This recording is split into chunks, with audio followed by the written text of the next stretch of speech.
네, 퇴근길 라이브 시작하겠습니다. 오늘은 환율 공부 좀 해보려고요. 김준송 대표님을 오랜만에 모셨습니다. 어서 오세요. 안녕하세요. 네, 날씨 많이 더우시죠?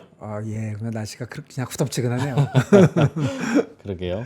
요즘 외환 시장들도 비슷한 것 같습니다.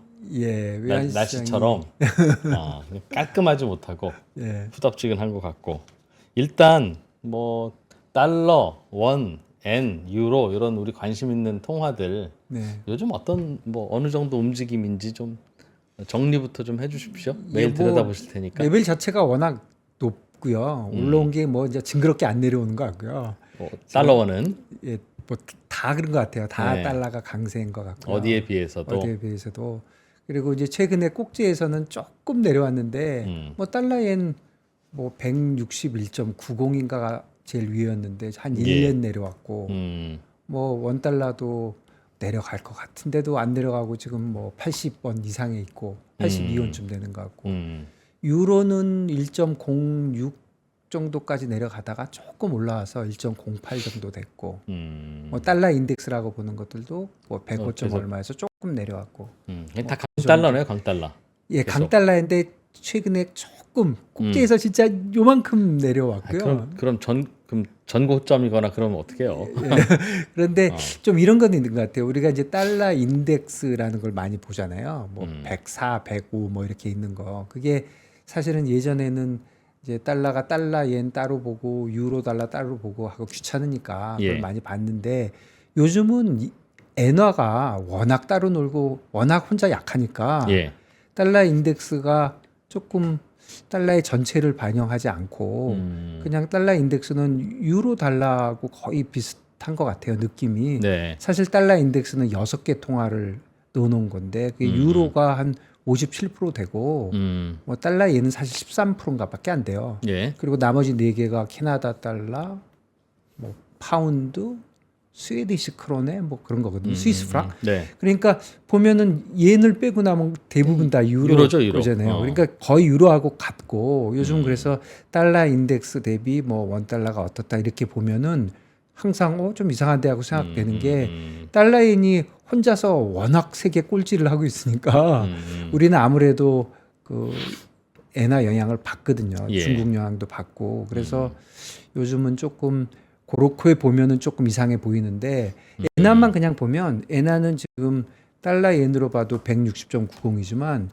그 유로 엔으로 보면 174쯤 되거든요.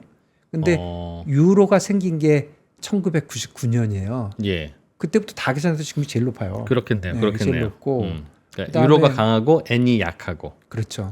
그리고 원옌 그것도 800 지금 50, 60 이렇거든요. 860좀 되는데 엔이 이것도- 약해서 그렇죠. 예, 이것도 지금 금융위기 전에 2007년 정도 레벨이거든요. 그러니까 엔화가 워낙 약세다 보니까 지금 달러원 계산하는 거 글로벌 달러의 약세 뭐 이런 거하고 비교할 때 조금은 이제 그냥 유로 달러 따로 보고 달러 엔 따로 보고 이렇게 하는 게 해야 조금 되는 더 것 이해하기 같다. 쉽다. 예, 그런 생각이 듭니다. 그 바깥에서 보기엔 야 일본 엔 이거 어떡하나 걱정이 좀 심할 텐데 우리는 그래도 원 달러 먼저 좀 잠깐 여쭤보고 가죠. 워낙 이것 때문에 영향받는 비즈니스 하는 분들도 많으니까. 네. 1,300원 시대가 이제 굳어지는 것 같다. 네. 그동안 우리나라가 1960년 이때부터 환율 어땠는지 쭉 한번 그래프를 봤더니 네. 계속 올라왔더군요. 네. 제 체중처럼 조금씩 올라가잖아요. 다 떨어지지는 않잖아요. 그렇더라고요. 뭐 네. 800원, 900원, 네, 1,000원, 그렇네요. 1,200원 이러다가 네. 이제 1,300원대로 온 네. 거라서 네. 다시 1,200원 안 갈 것 같다는 네. 분들도 있고, 네. 야 이게 이상하지 다시 1,200원대 갈 거야 하는 네. 분들도 있는데 어느 쪽이세요? 글쎄요, 달러가 뭐 1,400원 정도 가면 한국은행이 뭐 강하게 개입을 할 걸로 또 생각도 되고, 예. 그 다음에 최근에 저는 뭐 제 생각에는 달러 이자율이 아무래도 좀 내려오게 되면, 그러니까 기준금리뿐 아니라 뭐 10년짜리 실질금리가 좀 내려오는 쪽으로 간다면 아무래도 달러가 글로벌리 좀 약세 쪽으로 어느 정도는 여기서부터 내려갈 테니까 뭐 1,400원 이상 이렇게 많이 갈 것 같지는 않은데 네. 그런데 중요한 포인트는 이거 같아요. 지금이 1,200 1,380원을 잡으면 네. 1,500원까지 120원 남았잖아요. 그러니까 1,500원 그러면 야, 너 말도 안 되는 소리 같이 들리지만 그러나 한 8, 9% 올리면 돼. 예, 그리고 거꾸로 여기서 120원 빼보면 1,260원이잖아요. 예. 많이 받던 레벨이에요. 1,260원은 우리가 흔히 그렇죠. 보는 레벨이니까 예. 야, 1,260원이 맞지. 어떻게 1,380원이야. 하지만 여기서 제 생각에 1,260원이 되는 확률과 1,500원이 되는 확률은 뭐 그야말로 딱 반반인 거죠. 그렇지. 예. 시장의 가격이라는 예, 게 다 항상 반영된 그런 걸 거니까. 테니까. 그러니까 딱 반반이니까 예전보다 지금 말씀해 주신 대로 레벨 자체가 좀 올라온 거죠. 그런데 그렇군요. 차이는 아주 예전에 뭐 600원, 700원, 800원 할 때는 시장이 너무 닫혀 있으니까 그건 별로 의미가 없는 것 같고 지금 쭉 올라온다고 말씀하시잖아요. 그것도 일리가 있고 예전에는 달러원이 주로 우리 수출입하고 관계가 많았어요. 무역 상품 수출. 예, 그래서 뭐 수출이 잘 되면 내려가고 수출입이 안 되면 올라가고 했고 저도 뭐 예전에 트레이딩 할 때 이 수출 뭐 삼성전자가 얼마 팔았어 뭐 맨날 그런 그렇죠. 거 조선업체 수주 소식 때문에 출렁출렁하고 막 그랬었죠. 뭐 배 한 척 팔면 쭉 내려가고 그랬는데 요즘은 전 세계적으로도 그러고 우리도 그렇고 수출입 쪽 말고 이 자본시장에서 움직이는 거 있잖아요. 항상 이 두 가지 축인 것 같아요. 환율은 그러니까 이 수출입 쪽과 자본시장, 그러니까 금융시장과 실물시장인데 예전에는 금융시장 쪽이 그렇게 중요하지가 않았어요. 별로 움직임이 없으니까. 들고 나는 게 별로. 네, 별로 없고 또 통제도 좀 했고 그랬는데 이제는 통제 자체도 별로 없고 그리고 전 세계적으로 이자율이 뭐 지난 몇 년 동안 워낙 험악하게 움직여 버리니까 뭐 0.25가 5.5가 되고 막 그건 좀 심한 거거든요, 사실. 네. 이렇게 많이 움직이다 보니까 국제 간의 자본 이동이 많아지고 그러니까 우리도 달러원이 수출입보다 더 많이 움직이는 게 해외 투자. 그렇죠. 지금 개인들도 해외 투자 많이 하잖아요. 앞으로 점점 더 할 것 같거든요. 해외 투자를 예, 그러겠죠? 우리는 더 많이 할 것 같아요. 국민연금도 나가고 있고 열심히. 그렇죠. 뭐 그걸 뭐라 그럴 수는 없는 없죠. 거거든요. 예, 맞는 방향이라고 얘기할 수도 있어요. 다양하게 투자해야 되니까. 네. 그런데 해외에서 들어오는 것도 그 정도 맞게 들어오면 되는데 그거는 최근에 좀 줄어들었고 그리고 뭐 또 기업들은 자의반 타의반 또 나가잖아요. 뭐 미국에서 무조건 그렇죠. 공장 오라고 지라니까 하니까. 네. 그런 것도 있고 하기 때문에 요즘은 달러원 자체가 레벨이 자꾸 올라가는 이유가 우리가 구조적으로 조금 약한 자본 이동 쪽으로 초점이 자꾸 맞춰지다 보니까 아무래도 이게 내려가는 쪽보다는 위쪽으로 이렇게 슬금슬금 올라가는 그런 느낌이 좀 듭니다. 그건 그럼 앞으로 달러 이자는 좀 내려갈 거라고는 하니까 길게 네. 보면 네. 그거가 반영이 되면 지금보다는 약간 낮은 레벨이긴 네. 할 가능성이 높으나 네. 1,200원대로 들어가기에는 만만치는 않을 네. 것 같다. 예, 옛날 생각하면 좀 안 될 것 같아요. 지금 생각을 조금 바꿔서 네. 아 이게 오히려 우리한테 맞는 환율이 아닌가. 이 정도가 예, 그 정도로 가지 않을까.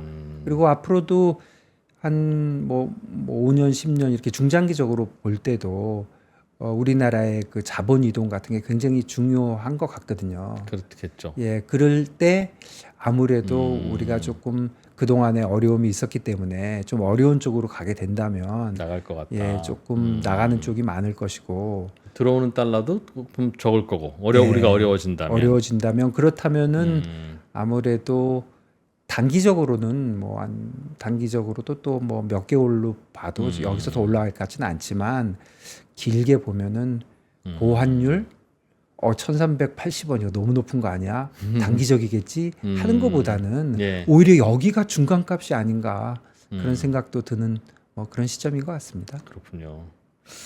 알겠습니다. 바지 새로 사라 그런 얘기네요. 허리 작아졌으면 그러네요. 일시적인 거 아닐 수도 있다. 네. 알겠습니다. 그 요즘에는 미국의 금리 인하와 관련해서 네. 주식시장 보시는 분들은 금리 인하는 할 것 같기는 한데 네. 그 금리 인하가 그 경기가 나빠져서 따라가는 그냥 그런 금리 인하일 경우와 이제 물가 잡혔으니까 이제 금리 좀 내릴게요라고 하는 이른바 뭐 보험성 내지는 그런 어떤 성격의 금리 인하냐에 따라서 주식시장 반응은 완전히 다를 겁니다. 네. 그런 말씀 해주시는 네, 분들이 예. 꽤 있어요. 예. 외환시장에서도 즉 달러화의 가치도 어떤 금리 인하냐에 따라 달라질까요? 그럴 수 있죠. 왜냐하면 주식시장이 또 영향을 줄 테니까 그렇긴 하겠지만 그래도 주식시장보다는 좀 덜 할 것 같고요. 일단 달러화의 그 가치는 장기적으로 볼 때는 진짜 미국의 예. 그 실제 이자율, 10년짜리 이자율과 거의 뭐 거의 같이 가거든요. 그래프를 그려보면 진짜 한 그래프 같이 이게 붙어 있거든요. 예. 그래서 미국 이자율이 좀 내려오면 10년짜리가 예, 10년짜리가 내려오면은 아무래도 리스크 온 분위기로 좀 가고 그러니까 주식도 좀 좋아지고 그러면 미국만 좋은 게 아니라 이머징 마켓도 좀 좋아질 좋아지고 거고. 하면서 이제 달러가 약세화가 되는 건데 그냥 단순하게 생각하면 환율은 두 나라의 차이니까 미국이 이자율은 내리는데 다른 나라도 따라 내려버리면 뭐 의미가 없는 거 아니냐. 하지만 기본적으로 달러 이자율이 낮게 되면은 아무래도 리스크 온 쪽으로 가면서 달러가 약세가 되는 경우가 대부분이었거든요. 예. 그러니까 지금부터는 저는 뭐 개인적으로는 달러가 좀 약세가 갈 거라고 보고 있는데 이제 좀 장기적인 얘기고 최근에 사실 1, 2주 사이에는 이 외환 다시 시장도 금리 오르죠. 예, 그 정치적인 이슈가 많이 있었던 것 같아요. 트럼프 것도 어. 있었고 네. 또 저번 주에 영국도 7월 4일 날 선거했죠. 선거했고 프랑스 7월 7일 날 엊그저께 했는데 또 선거인데 양쪽 다 정권 다 바뀌었죠. 예, 난리 났죠. 프랑스 거는 진짜 난리 났거든요. 그런 정치적인 이슈들도 단기적으로는 지금 좀 영향을 좀 주고 있는 것 같고. 그런 정치 이슈들 특히 유럽 이슈는 어떤 쪽으로 영향을 줄까요? 특히 뭐 화내는. 글쎄요. 일단 유럽이 안정되느냐 안 되느냐가 일단 관건인 것 같고요. 유럽이 너무 흔들려 버리면 뭐 유로에 좋을 수가 없는 거죠. 프랑스는 이번 선거 결과로 더 혼란스러워질 거다라고 하던데 되는 일 하나도 없을 거라고.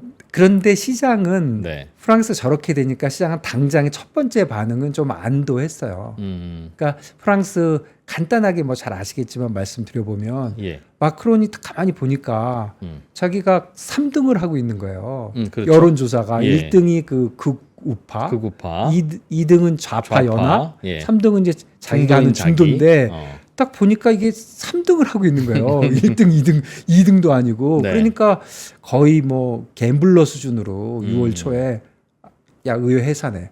이럴 거면은 그렇게 서포트 안 할 거고 뭐 그렇게 싫으면 새로 뽑자. 이렇게 한 거잖아요. 진짜 그렇죠. 저도 깜짝 놀랐어요. 못해 이게 먹겠다. 유럽은 뭐 이렇게도 하나?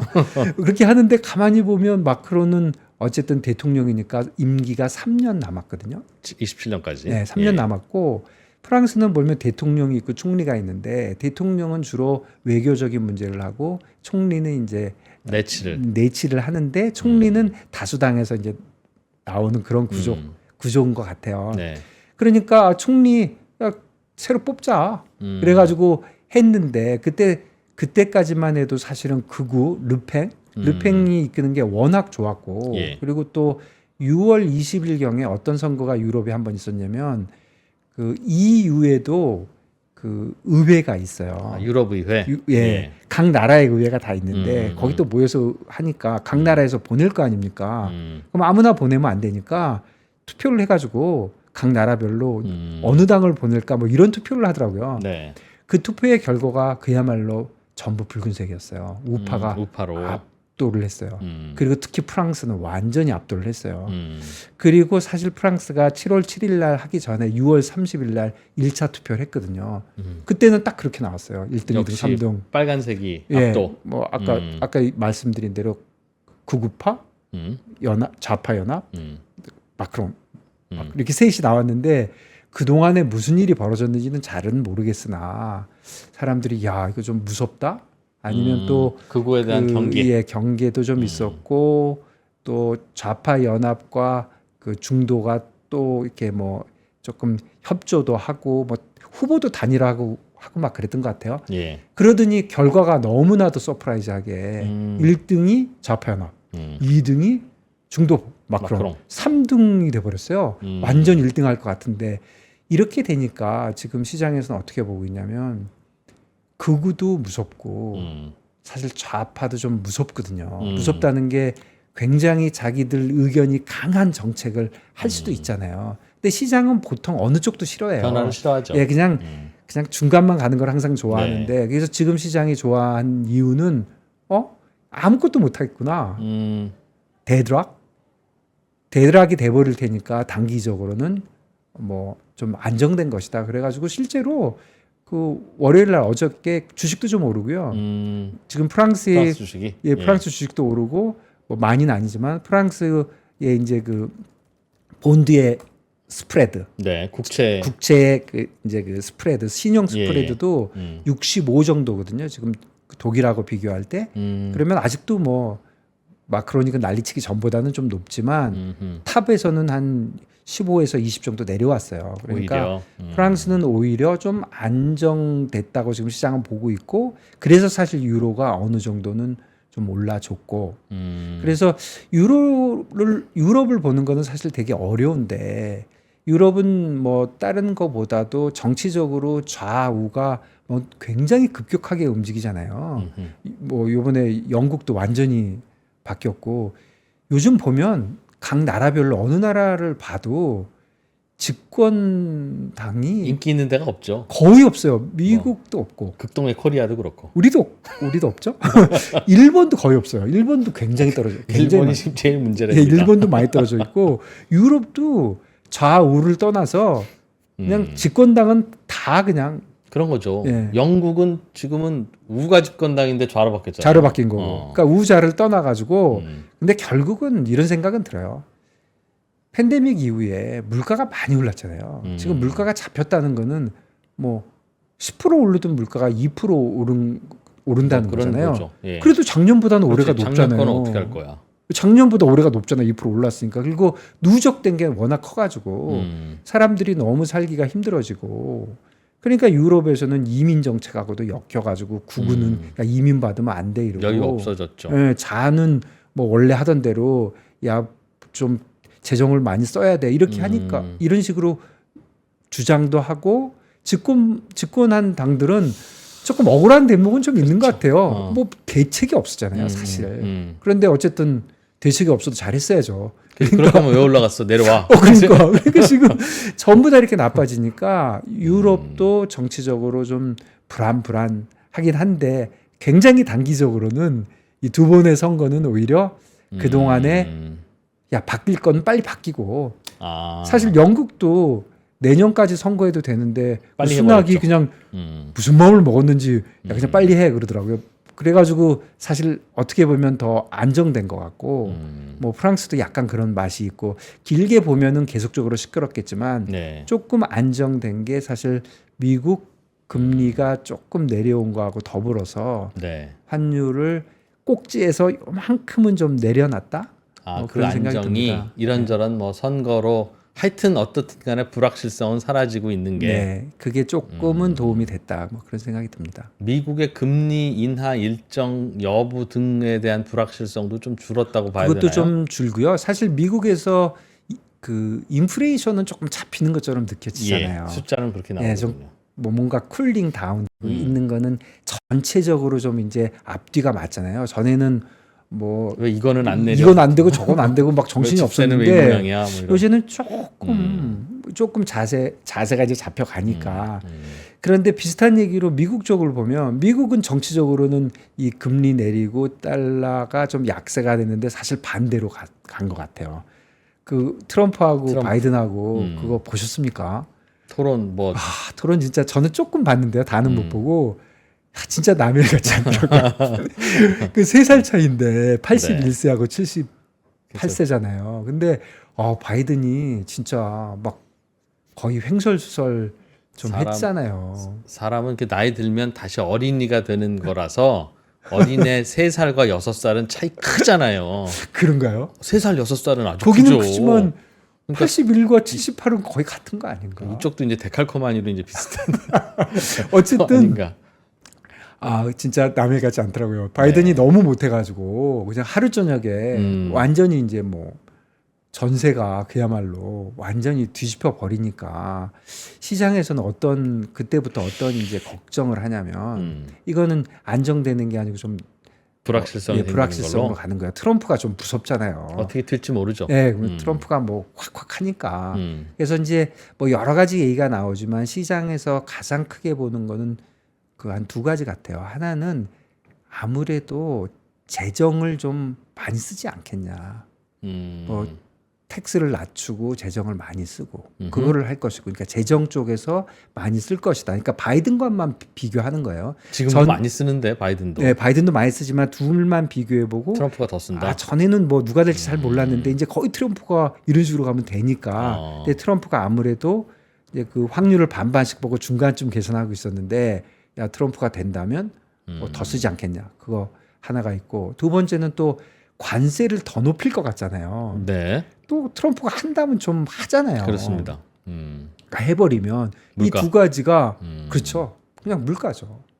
금리 오르고 물가 오를 거다. 그렇죠. 물가가 오르고 특히 앞쪽이야 뭐 페드가 내린다 하더라도 인플레이션이 생기면 사실 장기 금리는 인플레이션의 뭐 펑션이라고 봐야 되거든요. 예, 예. 그러니까 인플레이션이 올 거니까. 그러니까 또 온다. 장기 금리가 올라갔고 실제로 한 그때 그 2년짜리하고 10년짜리가 한 15bp 정도 이렇게 역전. 오르고 내리고 하는 게 아니라 이렇게 착 스티프닝이라고 그러죠. 위쪽이 이렇게 하루 이틀 사이에 그렇게 쭉 오르고 유지되고 있거든요. 장기가 오르고. 예, 그리고 사실 유지되고 있어요. 그러니까 트럼프가 조금 이렇게 한 게 사람들이 될 가능성이 많아졌네. 그럼 15bp 정도는 반영해야지.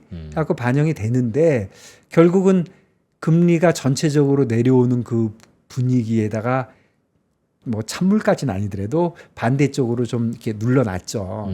그래서 트럼프의 효과는 확실히 요번에 이자율이 내려오는 거를 조금 이렇게 방해를 해서 한 뭐 10년짜리 기준으로 4.2 밑으로도 갈 수 있었던 분위기였는데 싹 바꿔놨죠. 예, 붙잡아 가지고 올려놨지만 그래도 뭐 두 개가 왔다 갔다 하면서 지금은 4.3 정도 있거든요. 근데 저는 개인적으로는 트럼프 그 이슈는 논란 가슴은 있지만 조금 수그러들면은 다시 펀더멘탈적으로 가면은 좀 내려갈 거라고 보고는 있는데, 어쨌든 저도 놀라긴 했습니다. 트럼프 그렇게 되니까 금융시장이 그냥 놀라서 이거는 좀 놀래는 거고. 그러니까 환율적으로도 보면 아까 제 생각은 또 많은 사람이 느끼는 거는 미국 이자율이 내려와야 환율이 강달러가 줄어들겠죠. 좀 줄어든다고 생각하는데 이제 반대로 갔는데. 반대로 가는 거니까 지금은. 그런데 사실 트럼프는 항상 뭐라고 얘기하냐면 자기는 약한 달러가 좋다라고 말은 해요. 근데 트럼프의 주장은 이거죠.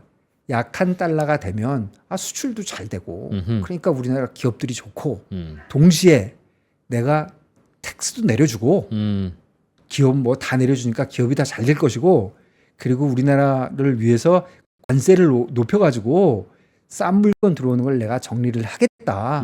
그러니 나 다른 나라 모르겠고 미국 잘 사는데 내가 그냥 하겠다 나는, 이렇게 얘기하는 건데 이게 앞뒤가 안 맞아요. 자세히 생각해 보면 예, 환율을 높이면 좋긴 좋은데 저쪽에도 지금 재정이나 텍스 쪽에서 더 많이 쓰고 관세도 높이고 하면 아까 말씀드린 대로 인플레이션이 일어나는 거잖아요. 그런데 이쪽은 약세시키는 것도 인플레이션을 또 높이는 거잖아요. 그러니까 아까 얘기한 이쪽의 두 가지와 환율이 약세되는 거는 상충되거든요. 그러니까 그냥 간단하게 얘기해서 벌어지지 않는 조합이에요. 그러다 보니까 4년 전에 저번에도 안 일어났고 요번에도 나올 때마다 환율은 우리가 올려야 됩니다 하고 트럼프가 말은 하지만 약달러를 만들긴다고 하지만 시장에서 그 얘기는 뭐 그야말로 상스러운 말로 개무시하는 거죠. 저건 말도 안 되기 때문에 네가 환율보다 더 강하게 할 거는 분명히 재정과 관세니까 그쪽에서 네가 이런 식으로 한다면 이 말은 그냥 네가 하는 말이지 일어나지는 않을 거야. 그럼 강달러 될 거라는 뜻이네요, 다시. 그렇죠. 상대적으로 트럼프 효과는 강달러 쪽인 게 맞습니다. 그래서 그게 조금 최근에 뭐 약달러로 좀 갈 수 있었는데 트럼프 효과는 확실히 강달러다 이렇게 봐집니다. 좀 트럼프가 되면 그렇게 되고. 근데 일각에서는 또 이런 말씀도 하더라고요. 트럼프가 이번에 그 토론 때 살살 했어야지. 그렇게 일방적으로 이겨버리니까 저거 분명히 선수 교체된다 두고 봐라. 그럴 수도 있죠. 예. 너무 험하게 하니까. 예, 그러니까 차라리 선수 교체 안 시키고 그냥 바이든을 슬슬 같이 갔어야지 본인이 이기지. 저거 선수 교체되면 그 큰일 난다 저거. 근데 선수가 미셸 오바마 나오고 그러면 어떡할 거냐. 어떻게 보세요? 선수가 교체도 될 수 있을 것도 같아요, 진짜로. 그러니까 전례는 없으나 불가능은 아닌데. 해리스 쪽으로 갈 수도 있고, 예. 뭐 미셸 오바마는 안 나오겠지만 그쪽으로 나오면 뭐 이긴다고들 얘기하잖아요. 예. 그러기도 하고, 저도 지금 말씀에 조금 동의하는 게 바이든이 특히 헤맨 부분이 하나 있잖아요. 메디케어인가 할 때 진짜 더듬었잖아요. 네. 그걸 마이크를 받자마자 지금 마지막 말은 제가 못 알아들었습니다. 탁 이러더니 그런데 본인도 무슨 말 하는지 몰랐을 거예요. 와, 그거를 소화갈듯이 얘기하는데 너무 맞는 말을 하긴 하는데 좀 얄밉더라고요. 트럼프. 야, 저렇게까지 얘기하냐. 저 진짜 맞는 얘기인데 어떻게 네. 저렇게까지 얘기하냐 하는 정도로. 그리고 트럼프가 사실 되게 좀 잘하긴 했어요. 원래 트럼프의 약점은 그 욱하는 거잖아요. 그렇죠. 이번에 욱하는 것도 별로 없어요. 트럼프 약간 이제 사실은 체력 좀 떨어지긴 한 거죠. 그래서 그런 거예요? 그러니까 오히려 봐줄 만한. 그런가요? 어쨌든 트럼프는 엄청 잘했어요. 바이든은 진짜 남일 같지 않게 못하다 보니까 그런 일이 있었고, 또 최근에 나온 제가 들은 얘기로는 트럼프가 한 번 더 하면 한 번 또 할 것이다. 그런 얘기도 요즘 돌고 있어요. 그거는 돼요? 법률적으로는 안 되는데 네. 트럼프가 예전부터 했잖아요. 그거 뭐 바꾸면 되는 거 아니냐? 바꾸면 되는 거 아니냐. 그다음에 우리나라 국민을 위해서 좋은 선택이 뭐냐. 뭐 그렇게 나오는 걸 상당히 걱정하던데요. 저도 농담으로 봤는데. 삼선 개헌. 그렇죠. 그리고 자기는 한 번 쉬었다가 하는 거니까. 세상에. 한 번 쉬었다가 왔으니까 야. 뭐 말을 잘하면 될 수도 있죠. 원래 2번씩만 하는 건데 나는 한 번 쉬었다 와서 다시 하는 거니까. 이렇게 할 수도 있어가지고 그 걱정도 상당히 하더라고요. 결국은 많은 미국 사람들이 트럼프를 좀 무서워해요. 그러니까 워낙 밀어붙이고 또 밀어붙이는 거를 또 해내고 하니까. 그래서 트럼프가 금융시장만 달랑 보면 조금 악재다? 제가 이런 얘기 해도 될지 모르겠지만 하여간 그런 식의 분위기입니다. 전반적으로 다시 잠잠해지던 분위기가 다시 반등하게 되는 거니까. 그렇죠. 예. 뭔가 정신이 없어지는 거죠. 주식시장에도 안 좋은 걸로 봐야 되나? 보통 이제 투자하시는 분들은 예전에 트럼프가 대통령일 때는 트럼프가 트위터로 리딩방 했었다 사실상. 조금 내려가면 바로 올려주고 아주 든든했었는데. 근데 어쨌든 얘기가 너무 많으니까 저는 그냥 정리해서 생각해 보면 진짜 백투더 베이직 하면 트럼프의 정책은 공화당의 정책은 민주당에 비해서 물가 재정을 더 많이 쓰고 관세를 올릴 것이다. 그 두 가지는 팩트인 것 같아요. 나머지는 조금 그러면 강달러. 그러면 달러 쪽으로 보면 강달러, 그러니까 이자율이 좀 덜 내려오는 쪽으로 가고 달러는 약간 강하게 갈 가능성이 있다. 예. 만약 민주당이 되면 트럼프가 탈락하면 반대인가요, 그럼? 그러면 지금 최근에 올랐던 건 다 뒤집어지겠죠. 그거 뭐 프라이스로 얘기하면 한 15bp 그 정도는 내려오겠죠. 약달러. 예, 그러니까 사실은 미국은 모든 게 이렇게 좀 예측을 막 하고 시장이 그때그때 반영을 하니까 이런 일이 벌어졌을 때 저는 그냥 개인적으로 트레이딩을 오래 해서 그런지 모르지만 시장에선 뭐라고 요게 하는지 얼마짜리지? 여기 얼마짜리야? 요번에 15bp 움직였네. 만일이 트럼프가 안 되고 뭐 무슨 일이 벌어져 갖고 트럼프가 잘 안 될 것 같아서 지금 트럼프가 좀 높이졌잖아요. 예. 지금 한 6% 정도 차이 난다 그러는데 이게 다시 접전이 되면 저번에 15bp 그거 반납해야지. 돌려도 그거 돌려주는데 한 5bp밖에 안 내려가면 10bp는 있잖아. 그러니까 내려갈 것 같아. 그래서 저는 무슨 일이 발생을 하고 며칠이 지나면 요번에 요거 때문에 근데 사실 그것만 딱 빼내기가 너무 어렵잖아요. 왜냐면 동시에 유럽도 생쇼를 했고 일본도 요즘 난리를 치고 있으니까 하지만 그날 정확하게 보면 진짜 15bp 같거든요. 내 느낌에는. 이거 사실 블룸버그나 이런 데서 15bp 얘기를 많이 했어요. 그래서 전 속으로 국제 10년물 말씀하시는 거죠? 국제 10년물로. 그러니까 다음에 여기 반대 일이 벌어지면 15bp 빠지면 본전 됐는데 더 빠지거나 덜 빠지면 너네들 저번에 하고 얘기가 좀 다르네. 그러니까 한번 봐야 되겠네. 이런 생각이 좀 듭니다.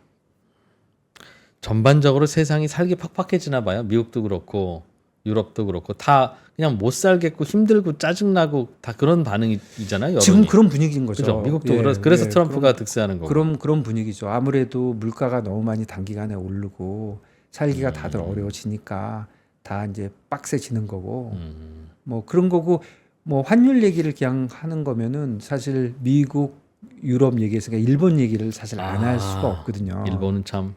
일본은 뭐 한마디로 저한테 물어보신다면 저는 대책이 조금 없다. 대책이 좀 없는데 일본 BOJ가 좀 컨트롤을 잃었다. 그런 생각이 좀 드는데요. 사실은 BOJ가 컨트롤을 스스로 뭐 안 하고 있다고 좀 봐야죠. 왜 그러냐면 6월 달에 뭐 6월 중순인가요? 그때 미팅을 하고 나서 다들 야 이제 국채 매입 어떻게 할 거야? 하고 기다리고 있는데 그때 뭐라 그랬어요?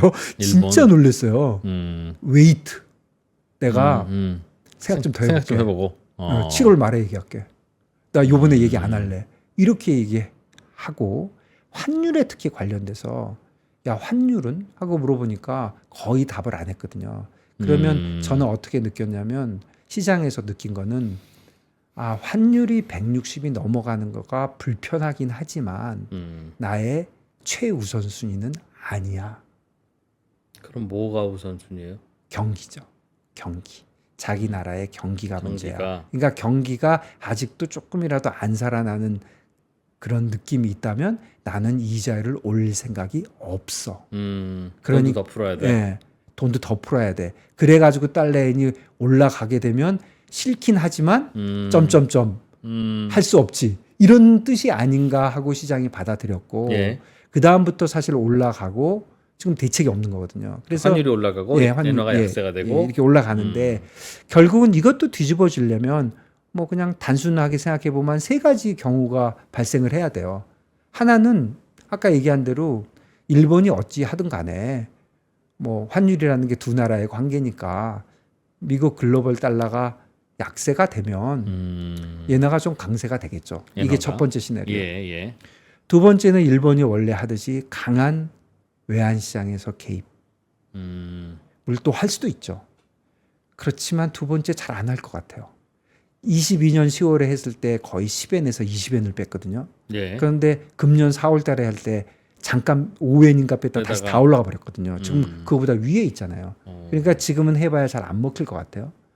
그다음에 세 번째는 이제 이자율 쪽에서 뭔가 매파적으로 이자율을 높여주는 쪽으로 가야 되는데 그것도 안 하고 그거는 이제 7월 말에 한다 그래서 사실 이번 주에 BOJ가 자기네 7월 말에 주식 채권 매입 어떻게 할지에 대해서 그 전문가들하고 지금 얘기한대요. 이번 주에 이틀 동안 미리 결정을 하고 하는 건지 아니면 진짜 또 듣고 하는지는 모르겠는데 잠깐 일본 그 이자율 정책에 대해서 뭐 다들 아시겠지만 제가 아는 대로 조금 간단하게 설명을 해보면 일본 이자율 정책은 미국이나 유럽처럼 미국이나 페드 같은 데는 굉장히 간단하잖아요. 기준금리만 탁 정해가지고 기준금리라는 게 하루짜리 금리잖아요. 그걸로만 이렇게 이제 컨트롤하고 나머지는 이제 알아서 하는 건데 일본도 예전에는 뭐 그렇게 했는지 모르겠는데 일본이 그거 하기가 굉장히 어려워요. 왜냐하면 제로금리니까. 그게 빵이에요. 마이너스 0.1을 마이너스 0.3으로 바꾸면 사람들이 어쩌란 말이야. 저게 뭔 말이 돼. 그리고 마이너스 금리라는 게 개인한테는 의미가 없거든요. 기관한테는 의미가 있지만. 그러니까 그쪽을 못하니까 예전에 어떻게 했냐면 이름은 멋지게 YCC, 일드 커브 컨트롤이라고 했는데 사실은 아무것도 아니에요. 일드 커브라는 게 이제 하루짜리 금리부터 10년짜리 금리까지 금거 놓고 나 일드 커브를 내가 해볼게. 그리고 하는 말은 실제로 엄청 간단해요. 10년짜리 일본 국채 JGB라고 부르는데 재패니즈 가버먼트 본 JGB인데 그것도 0으로 맞추는. 예, 그거를 자기가 사들여서. 0으로 맞추기도 하고 이렇게 레인지를 줘요. 뭐 0에서 0.5, 뭐 0.5 정도는 줘요. 그리고 그 상단에 가면 진짜 무제한으로 사버려요. 국채를. 예, 무제한으로. 그래서 국채를 가격 올리고 이자는 떨어뜨리고. 그렇죠. 그러니까 더 이상 금리가 못 올라가게 하는 거죠. 이게 뭐 하루짜리 금리가 0이라도 10년짜리 금리가 10% 올라가면 의미가 없으니까. 일본도 실질 금리가 10년이거든요. 예. 그러니까 그거를 그래서 YCC라는 거는 그 YCC라는 미명 아래 무제한으로 채권을 사는 거였거든요. 그랬는데 얼마 전에 3월 달에 그 네거티브 금리에서 0 만들 때 공식적으로 나 YCC 이제 더 이상 안 해 이렇게 얘기는 했어요. 예. 그런데 일본 국채를 보면 일본 국채가 꽤 많아요. 국채가 뭐 제가 정확하게 모르겠는데 일본 GDP가 한 4조 달러 정도 되거든요. 예. 우리나라 GDP가 일본께 그거보다 많아요. 한 7조 달러 정도 될 거예요. 일본 국채가 발행 잔액이. 예. 그거의 절반 이상을 중앙은행이 갖고 있어요. 일본은행이 BOJ가. 예. 그러니까 중앙은행이 정부에다가 돈 준 거죠. 돈 찍어준 거죠. 찍어준 거죠. 사실은. 뭐. 그렇게 하고 있으니까 일본 중앙은행이 그 JGB를 안 살 수는 없어요. 지금 금액이 얼마입니까? 7조의 반이니까 한 4조는 될 거예요. 네. 3.5조, 3.6조 이렇게 되니까 일본은 무조건 사긴 사야 돼요. 그러니까 그렇죠. 이제는 기준금리 제도를 없애버렸고 YCC를 없다고 말을 했으니까 이제 국채를 얼마나 사느냐를 가지고 이자율을 조정하겠다는 뜻이거든요. 그렇게 바꿔놓고서 6월 달에 말한다 그러고 갑자기 안 한 거예요. 그러니까 이제 다들 지금 한 달에 한 6조 옌 정도를 산대요. 그러니까 국채를 사면은 돈이 나가니까 예, 시중에 돈 푸는 거죠, 그게 결국. 돈 푸는 거죠. 한 달에 6조씩 하는데 이거를 지금 시장은 한 5조로 낮출 것 같아. 좀 그런 생각을 하고 있는 거고 조금 장기적으로 보면 한 2년 정도 지나면 3조로 낮추려고 해. 근데 제가 볼 때 0은 절대로 안 돼요. 예. 왜 그러냐면 팬데믹 이전에도 2조는 했고 어차피 사긴 사줘야 되거든요. 그러면 이제 6조가 5조가 되는 건데 그걸 가지고 우에다 총리가 야 6조가 5조가 되는 게 이게 너무 급격하게 내린 거 아니야? 이런 말을 은근히 했거든요. 그 말은 그러니까 되사주지 않으면 중앙은행이 되사주지 않으면 만기 돌아오는 국채를 밖에서 채울 방법이 그렇죠. 없다. 그래서 아무도 안 그거를 사주니까. 6조에서 5조로 나리는 것도 너무 많이 내리는 거 아니야? 뭐 이런 그런 투의 말을 하니까 그때 다들 깜짝 놀란 거예요. 진짜 일본이 진짜 금리 올릴 생각이 요만큼도 없구나. 그러다 보니까 달러인이 많이 올랐는데 이번 주에 뭘 하는지 하여간 물어본다니까. 그리고 7월 31일 날은 국채 발행 계획을 내기는 낼 거거든요. 그러니까 그거를 보면은 이제 일본이 이자율을 올릴 건지 더 버틸 건지를 이제 보는 것이고 여기서 만일에 나 더 버텨. 나 경기가 중요하지. 나 달러엔이고 뭐고 난 몰라. 그냥 국채 무제한으로 앞으로 살 거야. 이런 식으로 나오면 달러엔이 170 갈 것 같습니다. 계속 돈 푸는 걸로. 계속 올라가니까. 그런데 요번에는 뭐 그러지 않을 걸로 생각이 되고 일본도 뭐 경기가 좀 살아나고 있고 주식도 좋고 일본도 많이 살아났거든요. 그러니까 요번엔 좀 바뀔 거는 같은데 그래서 지금 뭐 미국은 두 가지가 지금 계속 있는 것 같고 전체적으로 인플레이션이 내려오고 있는 거, 그 다음에 트럼프가 반대로 하고 있는 거, 그 다음에 유럽은 정치적으로 뭐 아주 우습게도 안정되고 있는 거. 그리고 일본은 지금부터 월말까지 시간은 좀 남았지만 하여간 코멘트가 계속 나오면서 지금 외환 시장은 유로가 주로 움직였는데 예나 쪽도 일방적으로 올라가는 거에서 어떤 분위기가 잡히면서 약간 내려올 수도 있는 그러니까 위로 아래로 지금은 조금 반반인 엔화는 예나가 이제까지는 그냥 일방적으로 올라간다고 누구라도 그냥 엔화 약세로 금고 넣고 그동안 움직인 거 보면 진짜 금근 것 같아요. 많이도 안 움직여요. 매일매일 조금씩 계속 올라가는 거다. 계속 엔화가 약세가 됐는데 이제는 더 약세가 될 수도 있고. 더 약세가 될 수도 있지만 강세가 이제 될 수도 강세가 될 수도 있는 분위기는 조금 잡힌 거죠. 달러 쪽에 이자율이 내려가고 있고 또 7월 30일이 다 돼가고 있고 일본의 코멘트도 나오고 하니까 그래서 전체적으로 외환 시장이 지금 양쪽의 균형이 되게 잘 맞아 있고 양쪽의 귀를 잘 기울이면은 조금 시장이 좀 움직일 것 같습니다. 엔화에 대해서는 엔화에 대해서도 움직이고 위아래로? 유로도 위아래로 움직이고 거기 따라서 우리 원화도 따라서 좀 움직이고 그래서 한동안 사실 어떻게 보면 뭐 트렌드는 있었지만 급격하지는 않았는데 뭐 외환 시장이 움직이는 이제는 다 변곡점에 와 있는. 예 지금 뭔가 지금 이리 갈까 저리 갈까 뭐 그런 산 정상에 있다 그럴까 뭐 양쪽이 거의 비슷한 뭐 좀 그런 느낌이 좀 있습니다. 엔화는 즉 일본 경제는 살아난 거는 맞아요. 그러니까 약간 갸웃거려지는 게 이제 GDP 성장률도 물론 이제 인구가 줄어드는 나라니까 마이너스로 나오는 게 뭐 그래 리즈너블 할 수는 있겠으나 그것도 별로 안 튀는 것 같고 그래도 일본 뭐 중앙은행도 그러니까 자신이 없으니까 그렇죠. 이거 못 하는 거잖아요. 그리고 근데 살아나는 게 주식은 맞아?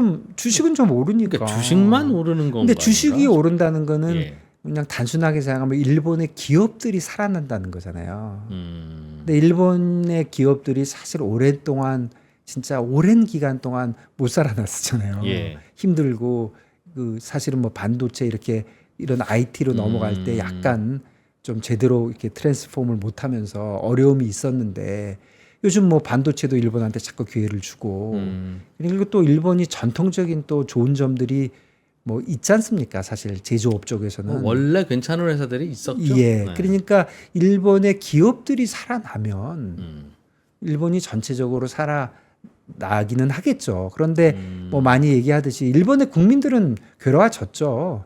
일본의 국민들 입장에서 보면 물가 많이 오르고. 물가가 너무 오르고 그러니까 살기가 더 뻑뻑해진 것이고 그러니까 일본에서도 개인들을 살려주려면 사실 엔화를 저렇게 약세를 지키면 죽어나는 사람은 개인이거든요. 수출은 잘 돼도 예. 물가 올라가니까. 그러니까 국민을 희생을 담보로 사실 어떻게 보면 이게 좀 나쁘게 얘기하는 건가?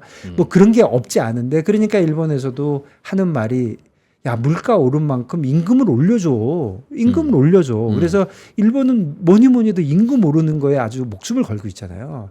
참 신기한 거죠. 다른 나라하고 좀 다르잖아요.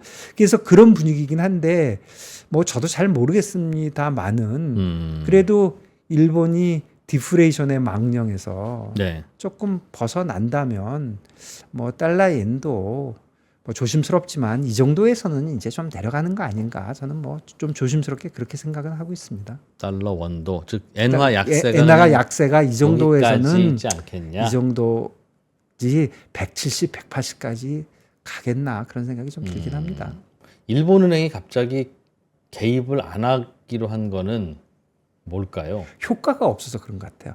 효과가 없을 것이라고 믿으니까 달러를 쏟아봐야. 봐야 안 될 것이다. 이렇게 생각하는 것 같아요. 저번에 요번에 4월 달에 2번 나왔거든요. 예, 개입이. 2번 나올 때 개입 2번 나올 때 첫 번째는 일본 휴일 날 나왔어요. 두 번째는 FOMC에서 파월이 그 얘기하는 내용으로 볼 때 달러가 좀 내려가는 분위기일 때 파월 연설 끝나기도 전에 나왔어요. 무슨 얘기예요? 굉장히 얇고 약할 때. 막 약할 때 기습을 하는 거거든요. 그게 왜 그러겠습니까? 좀 자신이 없는 거죠. 그렇긴 하죠. 조금 자신이 없는 거죠. 그러니까 요번에 저번 6월 달에 그렇게 얘기했잖아요. 나 뭐 대놓고는 안 했지만 진짜 그런 뜻이었거든요. 나 외환이 뭐 올라가는 게 싫지만 나의 탑 프라이어리티는 아니야. 이렇게 얘기했던 사람이 갑자기 막 팔아대면 쟤는 왜 저래? 이렇게 할 가능성이 있잖아요. 그러니까 사실 일본이 진짜로 환율을 조금 엔화 약세를 좀 내리고 싶다면 이자를 올려야 됩니다. 이자를 올려야 되고 그 방법은 지금 하는 방법은 국채 매입 규모를 줄이는 거죠. 잘 알고 있을 거예요. 그러면 이제 엔화도 가치가 올라간다. 그렇죠. 이게 이자를 좀 높이겠구나. 이렇게 가니까. 그러니까 지금 6조 엔이 5조 엔이 되느냐, 뭐 5.5가 되느냐, 뭐 4.8이 되느냐 이런 게 뭐 사실 별것도 아닌 게 엄청 중요해져 버린 거예요. 다들 이렇게 쳐다보는 거예요. 야, BOJ 속으로 지금 어떻게 생각하고 있는 거야? 이렇게 보고 있으니까 지금 그런 뉴스들이 많이 나오고 그냥 언뜻 보면 야, 일본이 한 달에 국채를 얼마 사는지를 갖고 왜 저 난리들을 쳐 이렇게 하겠지만 지금 이제 돌아가는 분위기가 그런 분위기다. 그렇게 일본은. 해석이 됩니다. 그렇군요. 그 일본이 개입 못하는 게 또 미국의 국채 시장하고도 얽혀서 일본이 개입을 하려면 개입용 달러를 구하기 위해서 미국 국채를 또 팔아야 되니까 그런 얘기도 있던데 좀 그거는 다른 구조인가 봐요. 그걸 딱 미국이 틀린 말은 불편해한다.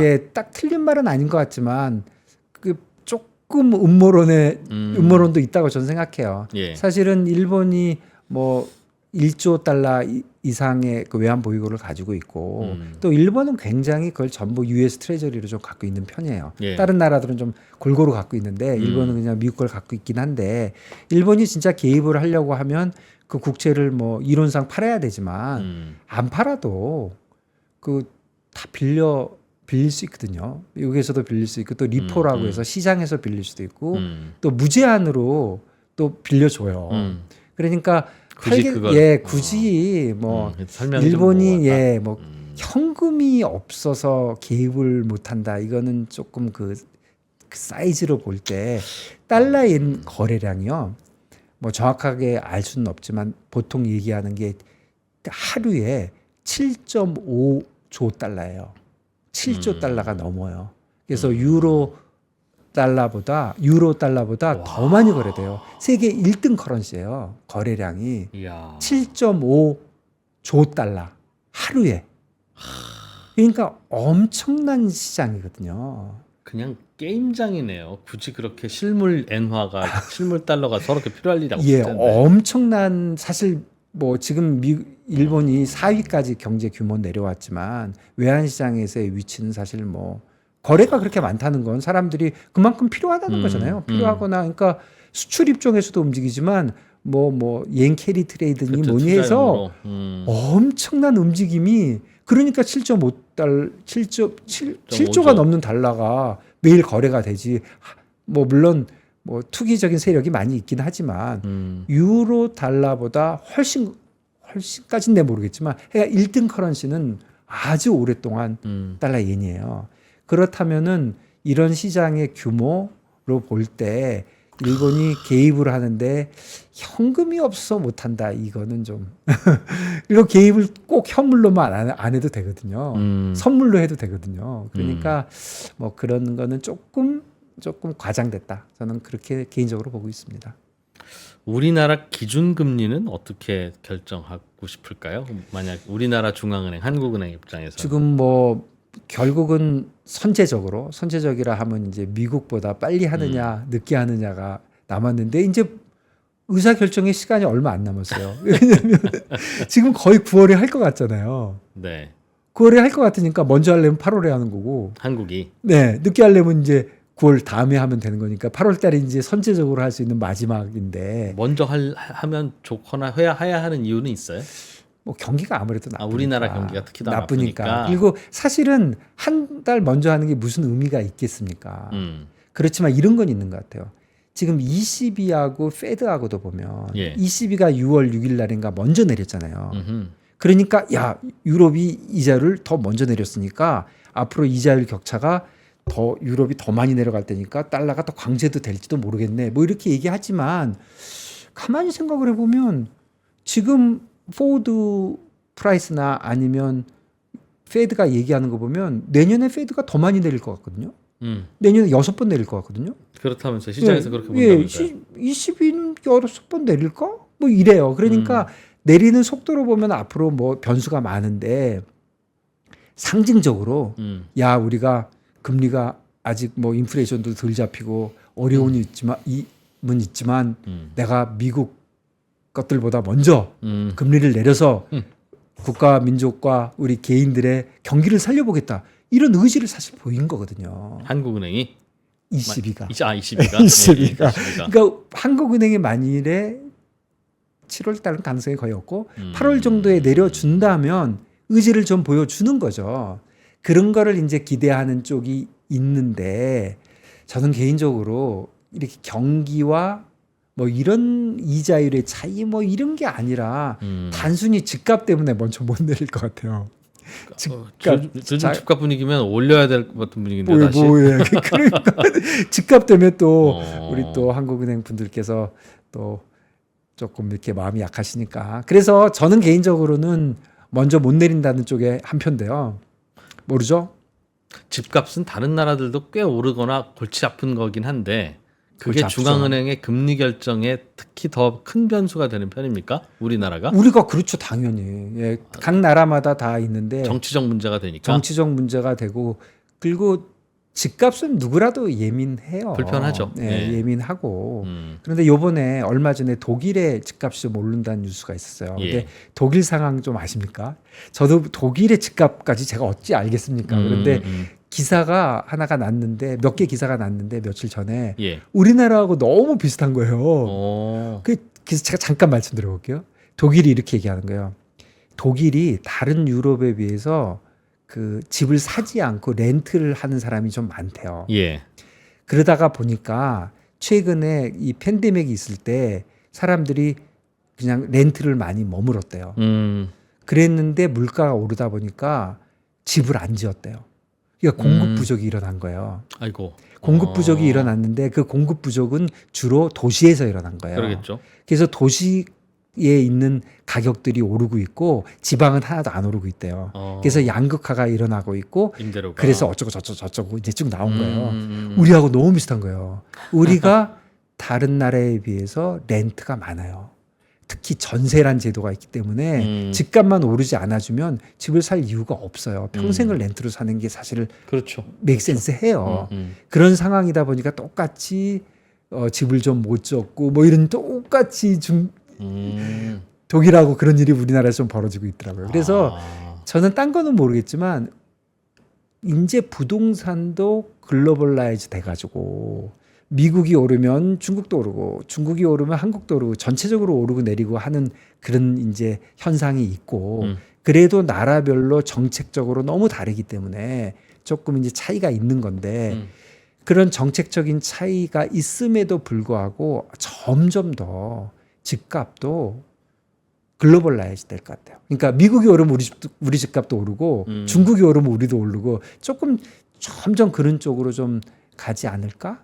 그런 생각은 좀 들긴 해요. 그건 유동성이 섞이니까. 예, 섞이기도 하고 그 다음에 생각을 해보면 그 외국인들이 들어와서 집 사는 거 네. 그런 거를 굉장히 싫어하잖아요, 보통. 불편하죠, 그것도. 예. 그런데 그게 되게 사후적으로 막지 사전적으로 막는 경우가 굉장히 드물어요. 예, 예. 이번에 캐나다 난리 나가서 집값 오른 것도 캐나다가 이민제도 조금 바꿨다가 난리 난 거거든요. 예, 예. 그리고 일본에 지금 뭐 록봉기 힐스 뭐 이런 데가 이제 굉장히 고층 건물 같은 데 많은 데인데 일본은 아파트가 좀 낮은데 거기다가 고층 건물 많이 져서 굉장히 비싸게 분양했어요. 그 누가 사 그랬는데 요즘 누가 사냐면 중국 사람들이 사요. 아, 일본의 네. 맨션. 그렇죠. 높은 거. 높은 아파트. 굉장히 좋은 거, 비싼 거. 그런 걸 사는데 예를 들어서 중국에 있는 투자가나 다른 투자가들이 뭐 중동에 있는 투자가들이 한국 아파트를 언젠가 보지 않겠습니까? 야, 그렇죠. 한국의 아파트 강남에 있는 거 뭐 100층짜리 50층짜리 있는 거 괜찮아 보이네. 안전자산이라고 생각할 수 있겠죠. 그럼 일본하고 비교해봐서 일본보다 한국이 좀 싸면 한국 거 살 수도 있잖아요. 그렇게 본다 그러면 뭐 양극화는 진짜 일어날 것 같아요. 그러니까 보는 눈이 좋은 것들은 좀 한쪽에 좋은 쪽은 진짜 이제 글로벌한 걸로 보게 되면 그렇다고 보면 지금 강남에 있는 집값이 너무너무 말도 안 되게 비싸다고 생각하지만 피크 때 홍콩이나 일본이나 미국에 비하면 꼭 그렇지도 않거든요. 꼭 그렇지도 않거든요. 그러니까 글로벌 자산이 되면 골치 아프다. 글로벌 자신이 되면 뭐 골치 아프다는 뜻은 그 몇 군데는 뭐 많이 비싸질 수도 있다. 이제 그런 뭐 하여간 잘 모르겠습니다. 그래서 아까 말씀해 주신 거에 제 생각을 말씀드리면 우리가 굉장히 다른 나라에 비해서 민감해요. 주택 가격에 대해서. 주택 가격. 그러니까 한국은행도 중앙은행도 민감해. 왜 그럴까요? 특히 더 그렇게 된 이유가 뭘까요? 그러니까 그 얘기 같아요. 독일 얘기. 임차인들이 많다. 많아요. 거주가 자가로 하는 게 아니라 임차가 어쨌거나 많아요. 그러니까 유럽에선 독일이 많듯이 아시아 지역에서는 우리가 많아요. 임차 그러면 이제 월세 올라가고 하는 게 더 예민할 텐데.